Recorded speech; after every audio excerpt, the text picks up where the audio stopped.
Hey everybody, 480 Sparky here. I thought I'd do a little video tutorial today about my method for metering scenes in the field for HDR photography. This is my method.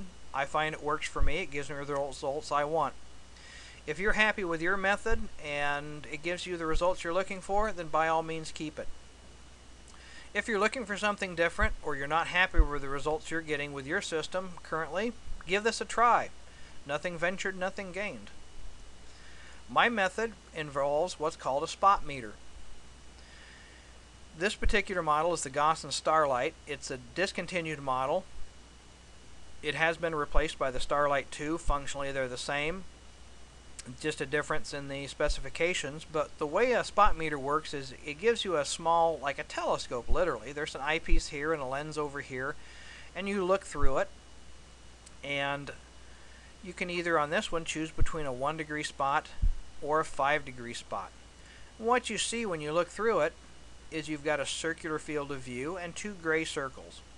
The large gray circle represents the 5-degree spot, and anything that's within this field of view will be measured. The small circle is the 1-degree spot, and anything within it will be measured when you set it between the 1 and the 5-degree spot. So if I was set for the 1-degree spot right here, it would meter just this area.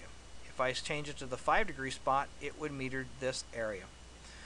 I prefer the 1-degree spot because it gives me the most accurate or most precise method of taking a meter reading. For instance, right here in the 1-degree spot, it will give me the proper exposure for just the screen of the meter here. If I had it on 5-degree, it would take into account the white letters, the black border, the letters, the red up here. So I use the 1-degree spot simply because I think it gives me the most accurate or most precise meter reading. So I'm going to bring up a sample image here. Those of you who have done our HDR shootouts will remember this window. This is actually a circular building with a room in the center. You just can't see the room because it's so dark in there. I'm going to set my camera up, set it on a tripod, compose and focus the scene. And let's say in this case, because of the depth of field, I want f16 in order to be able to render the foreground and the background in focus. I generally prefer to shoot at ISO 100, but that's your choice. So what I'm going to do is I'm going to look at the scene and say, well, it's awful dark here and it's awful bright here. I've got deep dark shadows and bright sunlight all in the same scene. Good candidate for HDR. So I'm going to get my meter out and I'm going to aim it at the darkest part of the scene, and let's say this tells me it's a 1-second exposure to get a proper exposure on this area. I'm going to repeat the process down here for the highlights. I'm going to meter this, and let's say it comes out to a 500th of a second. What that's going to tell me is I need to take a series of photographs from 1 second to a 500th of a second to correctly expose between the shadows and the highlights. I prefer to shoot in 1-stop increments, so I'm going to shoot a 1, half, 4th, 8th, 15th, 30th, 60th, 125th, 250th, and a 500th of a second frames. I may cover myself by going maybe to a 1 and a 2-second exposure as well as a 1,000th and a 2,000 second exposure, just to cover myself. Because my theory is, the idea is to capture the entire dynamic range from the dark to the light.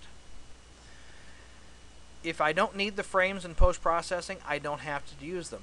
I may take every other stop during my post-processing. I may kick out some of the underexposed or overexposed frames to get the effect I'm looking for. But by having all the frames available, I don't care whether it's an odd or an even number. I don't care whether what the camera says is the correct exposure for this scene. I'm not interested in saying this is over, this is under. If it takes 6 shots to get the dynamic range, I'll take 6 shots. If this is 6 frames from here to here, I'll take 6. If it's 13, I'll take 13 or 17 or 10 or 5, however many it takes to capture the dynamic range. Anyway, that's my method for taking HDR photography in the field. Give it a try. Like I say, if it doesn't work, nothing ventured, nothing gained. And I will leave you with this. Go forth and actuate.